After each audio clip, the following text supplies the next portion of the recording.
Je dis que seul le peuple camerounais peut gagner les élections au Cameroun. Et j'invite les Camerounaises et les Camerounais à tirer quelques leçons ivoiriennes qui permettraient de guérir les plus sceptiques d'entre eux, ceux qui n'ont pas compris la nécessité de la révolution et qui croient qu'ils vont obtenir, eh bien, le beurre et l'argent du beurre. Bref, le changement sans le renversement de la dictature. Au Cameroun, il y a une institution qui est officiellement chargée des élections. Cette institution s'appelle ELECAM, Élections Cameroun. Cette institution est composée de membres exclusivement issus du parti au pouvoir, le RDPC de Paul Biya, et de personnalités de la société civile qui lui sont soumises.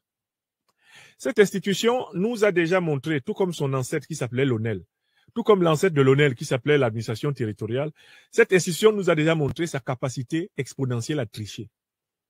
Cette institution est une institution trichomane, c'est-à-dire dont le premier réflexe est de truquer les élections. On a vu un groupe de partis de l'opposition demander au président de la Cour constitutionnelle, au magistrat de la Cour constitutionnelle du Cameroun, d'exiger de l'ELECAM qu'elle publie les listes électorales afin que toute l'opposition participant aux élections, tous les partis d'opposition participant aux élections sachent au moins qui sont les électeurs dans ce pays. Le Conseil constitutionnel a répondu que ce n'était pas son affaire, que lui ne voulait pas savoir qui est électeur au Cameroun. Lui, le Conseil constitutionnel, est lui aussi tout simplement une chambre d'enregistrement du palais présidentiel qui lui dicte les résultats depuis la première grande fraude électorale organisée par le colon français dans les années 58-59 au Cameroun. Il faut savoir que ceux qui dirigent le Cameroun aujourd'hui sont des Camerounais qui ne voulaient pas que le Cameroun soit indépendant et souverain. Ils ont été imposés à la tête du Cameroun par la guerre, par le mensonge et la ruse du colon français. Ahidjo, le patron de Paul Biya, et Paul Biya faisait partie des jeunesses camerounaises soumises au néocolonialisme français. Ils ont été choisis par les colons français du Cameroun en raison de leur docilité et de leur acceptation, eh bien, de maintenir le Cameroun sous la domination de la France. Voilà pourquoi ils ont accompagné l'armée française pour massacrer plus d'1 million de Camerounais. Et maintenant, ils accompagnent l'armée française pour rédiger. Ils accompagnent la France pour rédiger une version édulcorée du génocide camerounais. On parle de violence extrême.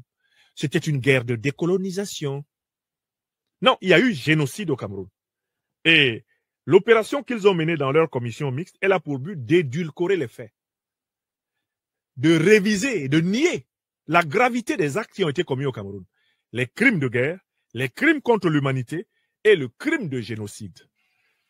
La commission que vous avez vu bavarder pendant 3 semaines là, elle a été essentiellement montée pour aplatir la tragédie camerounaise. Ce sont les mêmes qui ont été choisis par le colon français pour gouverner le Cameroun pendant que le colon français et ses supplétifs africains massacraient plus d'1 million de Camerounais. Ce sont les mêmes qui viennent maintenant essayer d'écrire une histoire dans laquelle on avait juste à faire une guerre décoloniale avec une violence qui montait aux extrêmes. On avait affaire à un affrontement avec un certain nombre d'excès qui ont été observés ça et là. Ils ont fait toute une commission pour essayer de mentir sur l'histoire des Camerounais. Alors que la vraie histoire, eh bien, des crimes coloniaux au Cameroun sera rédigée lorsque le Cameroun sera libéré de la domination des suppôts du colonialisme. Je recommence une deuxième fois. La vraie histoire des crimes coloniaux au Cameroun sera rédigée et publiée lorsque le pays ne sera plus dirigé par les héritiers des colonialistes. C'est-à-dire lorsque le pays ne sera plus dirigé par un type comme Paul Biya, qui précisément depuis 1961 était aux côtés de l'administration, eh bien, d'Amadou Ahidjo, laquelle était chapeautée par l'administration française pour massacrer les Camerounais. Et cela depuis 1945 et jusqu'à 1971. Paul Biya est entré dans le pouvoir au Cameroun en 1961 et il n'en est toujours pas sorti. Donc, il est co-responsable du génocide camerounais avec les gouvernements de Gaulle, Pompidou, au minimum. Les gouvernements de Gaulle et Pompidou sont co-responsables du génocide camerounais avec les gouvernements, eh bien, Ahidjo et Paul Biya, qui devient d'ailleurs Premier ministre à partir de 1975. Donc, voilà d'abord un pays qui a été, dont l'armature politique a été entièrement pensée sur le principe de la tricherie, de la fraude et de la violence. Il n'y a jamais eu, depuis 1958 au Cameroun, une élection transparente, une élection populaire, une élection consensuelle, une élection qui, en réalité, mette d'accord tous ceux qui y participent sur sa probité, sa sincérité et sa vérité. Or, tout d'un coup, on se rend compte que certains qui savent pourtant que Elekam est une machine à tricher veulent faire passer Elekam comme l'institution qui va nous organiser la super élection qu'on n'a jamais vue au Cameroun. Moi, je suis né en 1972 et après le retour du pseudo-multipartisme dans les années 90, en tant que citoyen camerounais, j'avais 20 ans en 92, j'ai voté pour Ni John Frundi. Ni John Frundi a gagné les élections dans les urnes de 1992. Paul Biya a refusé de reconnaître. Et de 1992 à maintenant 2025, Paul Biya n'a jamais déclaré fidèlement le résultat des urnes. Pourquoi? Mais il contrôle la commission électorale. Pourquoi? Mais il contrôle la Cour constitutionnelle. Pourquoi? Mais il contrôle la gendarmerie, il contrôle la police et il contrôle l'armée. Pourquoi? Mais c'est lui qui contrôle la radio-télévision.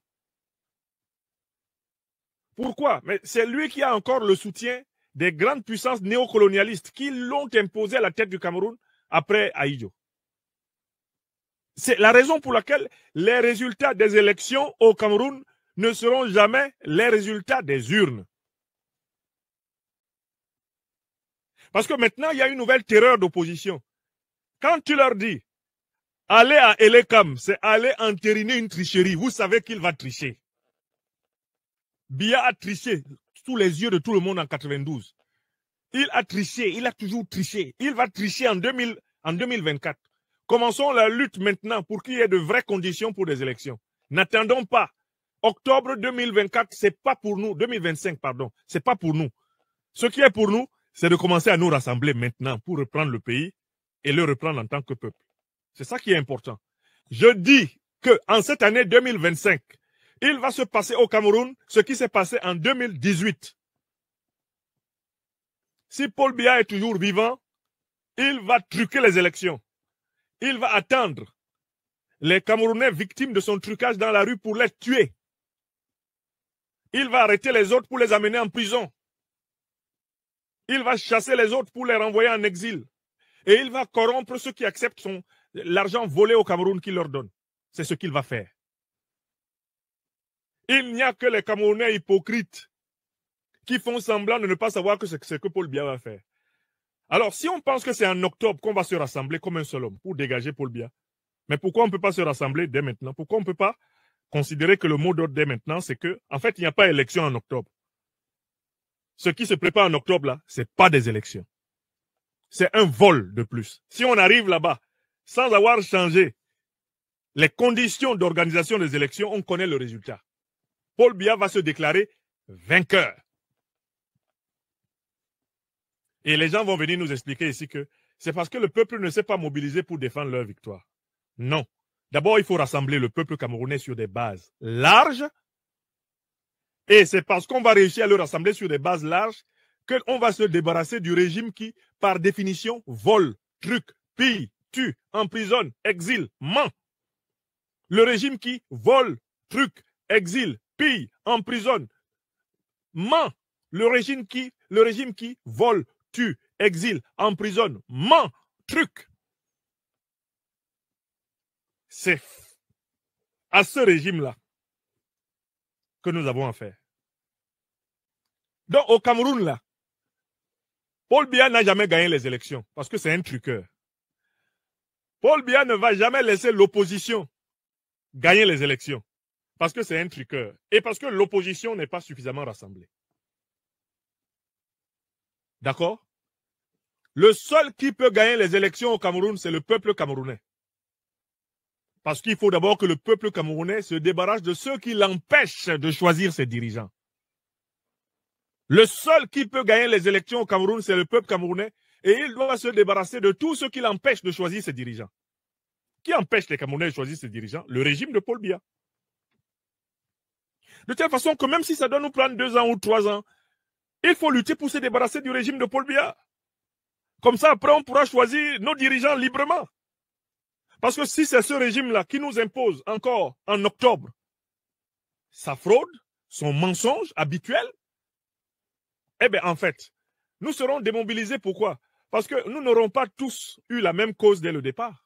Le peuple camerounais va exprimer sa volonté en 2025, j'en suis convaincu.